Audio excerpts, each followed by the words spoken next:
Welcome to the deep dive. We're here to help you get genuinely well informed without all the noise. That's the goal. Today, we're plunging into some really interesting source material. One author actually calls it America's Dark Side in 2025. hmm So, our mission really is to unpack these ideas, pull out the key insights, and help you get a handle on what's actually being argued here. Exactly. And the source we're looking at, it's an excerpt, and it says its goal is reflection, truth, and awareness about where America stands right now. Okay. It definitely takes a critical stance, which is important to note. Our job isn't to endorse it, but to explore it impartially Right. so you can understand the argument it's making. Absolutely. So get ready. We think this is going to be a pretty illuminating conversation, hopefully giving you maybe some aha moments on some really complex issues. Let's get into it. All right, let's start with this idea that feels, well, like a real paradox for 2025. Freedom of speech, it's supposed to be a given, right? Supposedly. But the source argues that for a lot of people, it feels conditional and filtered. What's the core argument there? Well, it's a pretty strong claim. The source really zeroes in on social media algorithms. Mm-hmm. It calls them the new gatekeepers of thought. Gatekeepers, okay. Yeah, and it's not just about like obvious content moderation. The source talks about something maybe more insidious, How so? like posts getting subtly pushed down or accounts being shadow banned, where your reach just plummets, but you haven't actually been banned. Right, and you might not even know it's happening. Exactly. And the effect, the source argues, is a kind of chilling effect. People get scared to voice opinions that don't fit the dominant narratives. And it's not just the tech, is it? The source also mentions cancel culture, saying it's gone from maybe a fringe thing to a, quote, widespread mechanism of silencing, like digital public shaming got supercharged. That's a good way to put it. The source really emphasizes the fear, this idea that one wrong word can erase years of reputation. Wow. And that's a powerful reason for people to just self-censor. Sure. And this polarization, fueled by that fear, means, according to the source, that civil dialogue has nearly disappeared. So people just retreat. Yeah, into their digital echo chambers. Yeah. They only hear things that confirm their views, and they almost never really engage with the other side. So thinking about your own experience online, maybe, how do these digital realities shape the information you see or even how you interact? It's definitely something to consider. It really is. Okay, let's shift gears from the digital to, well, the very physical world. The source paints a pretty tough picture of America's economic landscape, especially in cities. Yeah, heartbreaking is the word the outline used, and it feels right. It highlights this really stark contrast. What's the main focus there? It's what the source calls the exploded wealth divide. It uses examples like Los Angeles, San Francisco, New York, Okay. where you literally see these sprawling homeless communities growing beside billion-dollar developments. Yeah. The visual is just incredibly jarring. And that central paradox. America is, one of the richest countries on earth. Right. By many metrics. Yet the source points out something like 500,000 people sleep on sidewalks, under bridges, or in overcrowded shelters. And it's not just about being homeless. It's about feeling, quote, invisible. Like you don't count. That economic pressure, it doesn't just hit the most vulnerable, though, does it? No, not at all. The source talks quite a bit about how inflation has basically choked the middle class. Making basics unaffordable. Yeah, groceries and housing unaffordable for so many families. Mhm. And then there are the young people trying to start out. Right. The source describes them as being buried in debt with little hope of owning homes or starting families. It really makes you ask, has the American dream become unreachable for a whole chunk of the population? That's a heavy question. When you think about that economic reality, what are the ripple effects? What does it mean for, like, social stability or just individual opportunity down the line? Huge implications. Okay, moving to another really grim topic this source covers, gun violence. It calls it a national epidemic in 2025. Mm-hmm.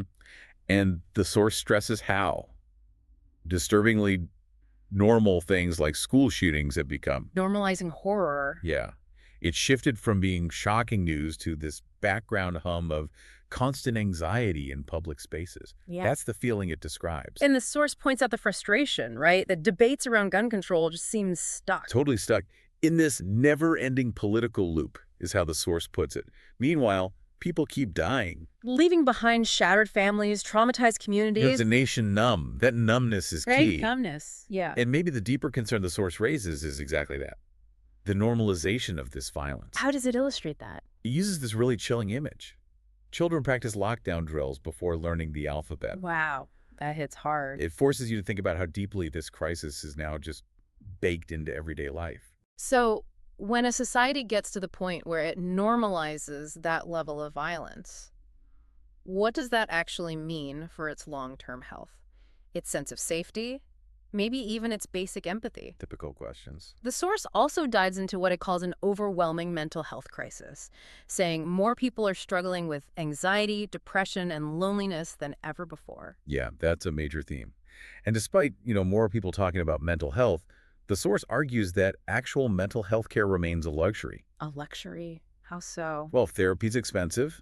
Wait lists for specialists are often incredibly long. Right. And there's still this stigma. It stops people from even trying to get help. And the source seems particularly concerned about young people. Very much so. It paints them as being really vulnerable, caught between social media pressures, unrealistic expectations, and this intense economic strain.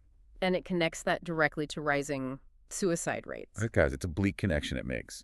And it asks this crucial question.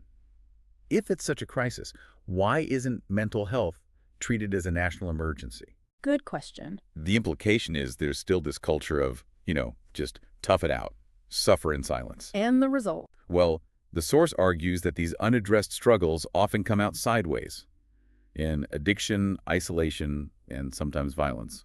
It all connects. Thinking about this whole picture, how much do those societal expectations, those systemic barriers actually contribute?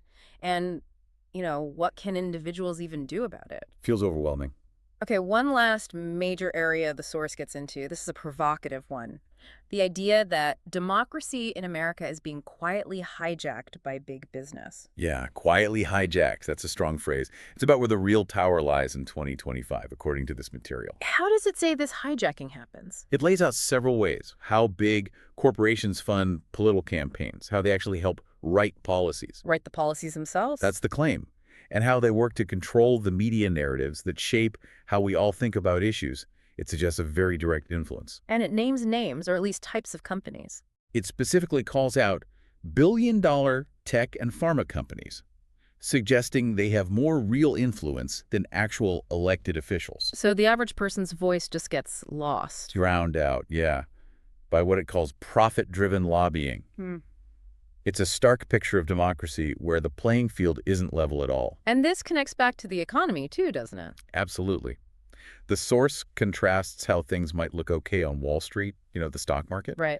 But it says Main Street tells another story. Small businesses find it hard to compete. Workers feel like they're just disposable cogs. And the whole system feels rigged. That's the word it uses, rigged, which just feeds that feeling of powerlessness. So if you accept this premise, this imbalance of power, what does that really mean for the future of how democracy works? Yeah. And for your own voice in society? It's a fundamental question. It really cuts deep. Wow. Okay, so we've definitely covered some heavy, challenging ground today, looking at what this source describes about America in 2025.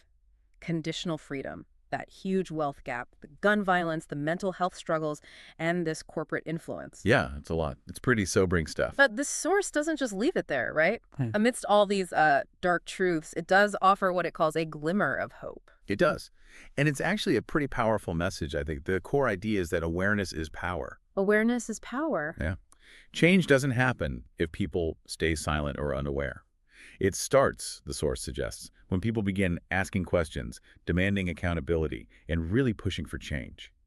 So it's about citizen action. Fundamentally, yes. It reminds us that America's strength, historically and now, lies in its people diverse, resilient, and brave.